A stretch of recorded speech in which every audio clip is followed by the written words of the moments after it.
Sir, pakidefine nyo nga yung local proxies and how many are we talking about? Para lang malinaw kung sino yung local proxies. Madami-dami din sila, no? They are individuals na they amplify the positions of China, and kung ano yung script na nanggagaling sa China, inuulit lang nila. Iimbestigahan na rin ng mga otoridad ang operasyon ng local proxies o third-party individuals ng mga Pilipinong nagkakalat ng mga pahayag na lumalabas sa Beijing, China.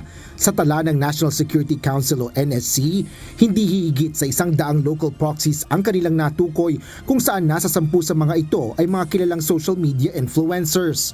Ayon kay NSC Strategic Communications Office Assistant Director General Jonathan Malaya, nakabase ang mga ito sa Pilipinas. Bagaman may ilan rin anyang nag-aaral sa China na scholar at fully paid ng Chinese government habang nag-ooperate online. You don't have to be many to be able to, kung may troll farm ka, no?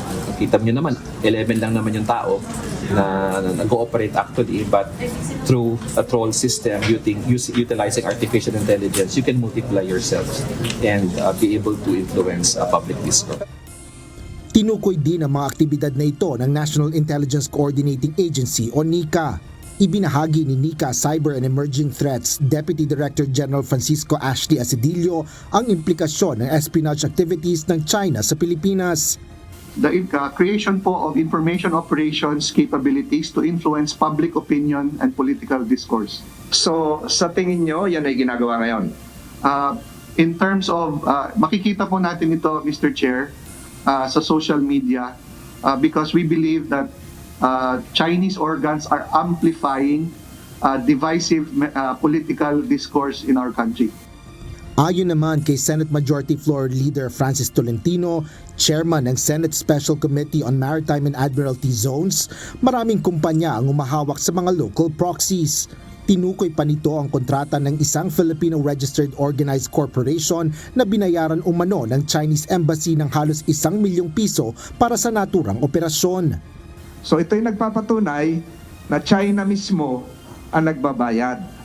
At ang mga nag-ooperate, ay siguro hindi naman nila alam na yun yung gagawin nilang trabaho. Ito na yung pinag-uusapan natin kanina. Meron bang mga tao na base rito sa Pilipinas na nag-amplify noong mga trabahong binabanggit kanina ng NICA, ng NSC, at maging ng iba't ibang ahensya? Paliwanag pa ni Senador Tolentino, ang mga local proxies na tinatawag ding keyboard warriors ay nagpo-post o nagre-react ng mga komento sa social media upang siraan ang kredibilidad hindi lamang ng mga tao o namumuno kundi maging ng bansa. Sa pagdinig ng komite kahapon, sinabi ni Tolentino na konektado sa China ang mga natuklasang submersible drone at mga naarestong umano'y Chinese spies, kabilang ang mga modernong kagamitan sa pang-espiya.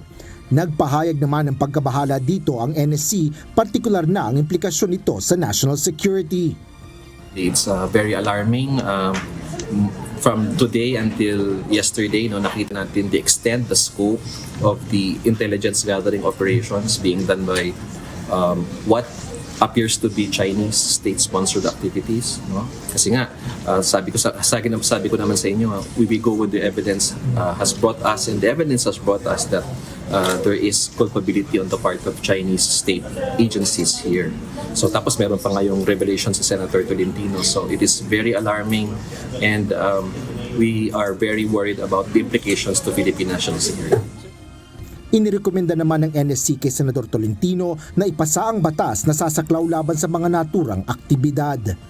Asher Cadapan Jr., UNTV News and Rescue. Diyos ang aming sandigan, serbisyo publiko ang aming pinahalagahan.